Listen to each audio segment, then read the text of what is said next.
La cuenta atrás para un 2017 que se anticipa muy emocionante en este continente, como en el resto del mundo. Por otra parte, Antonio López Istúriz, secretario general del Partido Popular Europeo, nos dice Martin Schulz que el PP le indicó el camino de salida. ¿Al PP le parece representativo quedarse con la presidencia de todas las instituciones comunitarias, el Consejo, la Comisión y ahora el Europarlamento, si se llega al acuerdo con los liberales, que parece que está hecho? Vamos a ver, no es que hubiese un acuerdo escrito que en el 2014 el propio Schulz firmó. No es que no hayamos hablado a lo largo de 2 años. No es algo que venga de nuevo, ni que de repente el señor Schulz se encuentre con esta situación. El Partido Popular Europeo hizo su negociación.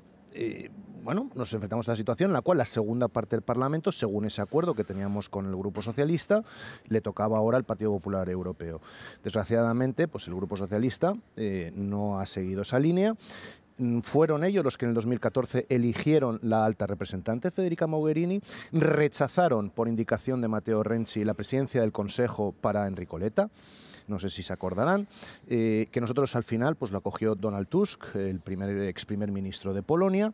Es decir, todo para la mejor gloria del señor Schulz, que tenía que repetir en primera instancia en la presidencia del Parlamento Europeo. Es decir, dejemos aparte todas esas negociaciones. Quiero aquí también dar un mensaje.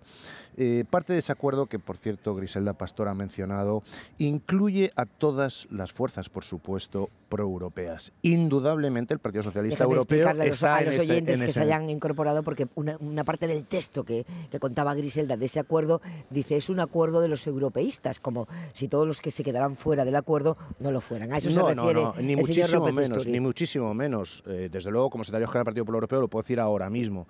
La acción y el trabajo conjunto muchas veces con el Partido Socialista Europeo, que no lo tiene que ser en todos los puntos, evidentemente, pero en cuestiones sobre todo de la construcción europea, para nosotros es fundamental. Ramón Jáuregui, que es el presidente de los socialistas españoles en Estrasburgo, nos decía Jáuregui a comienzo de este año que los socialistas iban a buscar un giro a la izquierda en Europa. Pues no parece, ¿no? Mal empieza la cosa.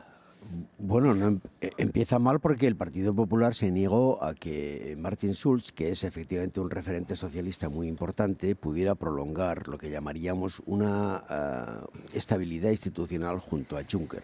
Tanto Parlamento como Comisión son 2 instituciones claves en esta crisis europea, en esta policrisis europea. Efectivamente, en base a los acuerdos, ellos podían exigir eso, pero la consecuencia es que se produce una desestabilización muy profunda en las instituciones, porque las 3 cabezas van a ser del PP, lo cual no es representativo. Y en segundo lugar, como bien decía, también existe en la familia socialista europea un cierto descontento con los resultados de esta Europa, que deja de ofrecer a los ciudadanos síntomas, o yo diría signos de europeísmo, y por el contrario ofrece constantemente una visión pacata de Europa, una imposición del Consejo sobre la Comisión, una política económica equivocada, una falta de medidas de política social. Todo eso está llevando a que el Grupo Socialista en Europa esté reclamando cambios en la política económica y en la política social. Muy brevemente, López Istúriz y Jáuregui, la gran coalición en Europa termina con este... Tampoco había una gran coalición, ¿no? En las instituciones sí, está claro, ¿no? Había acuerdos de reparto institucional. La Comisión para ti y el Parlamento para mí.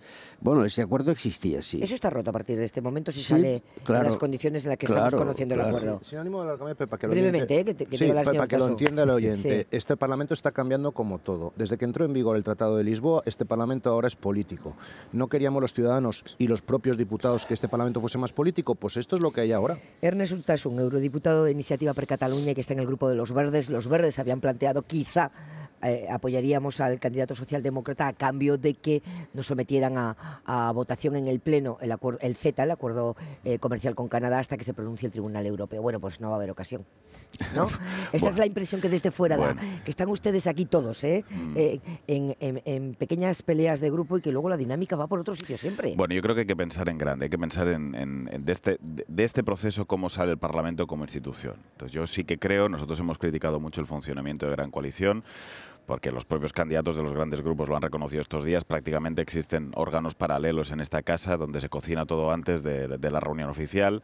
Esto ha restado credibilidad en democracia y en transparencia de la institución, y eso nos ha situado como institución, desde mi punto de vista, en una situación de debilidad también en relación al Consejo. Esta casa lo primero que necesita es recuperar peso político en relación a los Estados miembros y al Consejo. Eso es lo más importante. Y para eso creo que el funcionamiento de la coalición nos resta, porque muchas veces los intereses de determinados gobiernos nacionales entran con demasiada fuerza aquí y acaban determinando demasiado nuestros posicionamientos. Entonces yo creo que debemos ser capaces de vestir una nueva mayoría que sea capaz de abrir auténticos conflictos políticos con el Consejo para recuperar el auténtico peso de esta Cámara, que nos permitiría reconectar con la ciudadanía y sobre todo plantear cuestiones y conflictos que debemos hacer, como la política económica, como los refugiados, etcétera, donde nos hemos autolimitado excesivamente desde mi punto de vista. Nos tenía que acompañar también esta mañana, y así estaba anunciado, Javier Nart, que acaba de ser nombrado vicepresidente del Grupo ALDE, de la Alianza de los Demócratas y los Liberales por Europa, eurodiputado de Ciudadanos,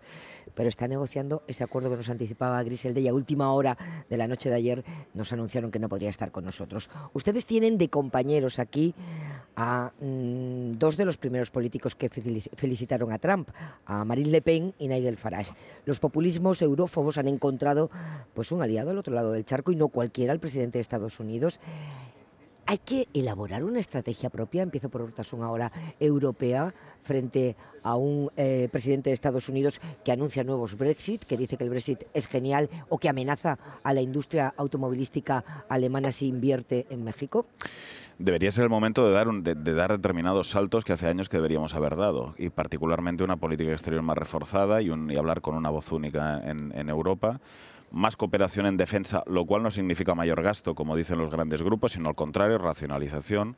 Y esos saltos deberíamos darlos. El problema, yo creo, es que esos saltos los deberíamos dar ahora, pero entramos en año electoral, sobre todo en elecciones en Francia y en Alemania, y creo que a corto plazo es muy, muy difícil pensar que esos saltos que deberíamos dar los daremos, ¿no?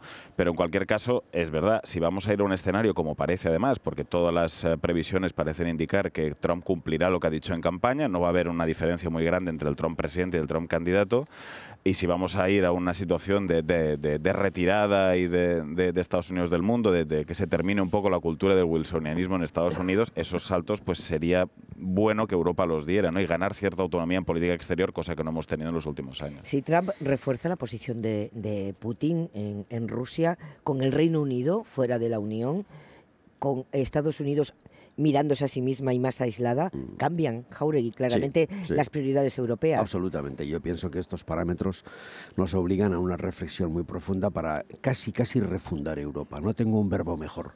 Pienso que hay que revisar todo nuestro... ¿Pero con qué mimbres refundamos Europa? Pues con los que tenemos, con los que somos. Capaces de coser eso. Bueno, pues tenemos que hacerlo nosotros. Del Brexit va a salir una Europa distinta. Y escuchando lo que parece que va a anunciar hoy Theresa May, que quiere realmente un Brexit duro, eso nos va a obligar a establecer un marco de relación distinta con el Reino Unido. El Reino Unido es un país importantísimo para la Unión. Entonces, tanto de lo que es la deriva del Brexit como de lo que es la política de defensa, de seguridad, los retos que tenemos en el este, en el Mediterráneo, con la inmigración, todo esto obliga a una Europa, yo diría, más fuerte en su núcleo duro, en su núcleo euro, que además tiene que ser capaz de superar de una vez la crisis y empezar a ofrecer señales de ir, yo diría, de una política social distinta a los europeos. Esto viene para los próximos 3-4 años como tarea fundamental. López Istúriz, ayer se encendieron muchas luces de alarma en Europa con la primera andanada de Trump, tanto a la Unión como a Merkel personalmente, ¿no? De quien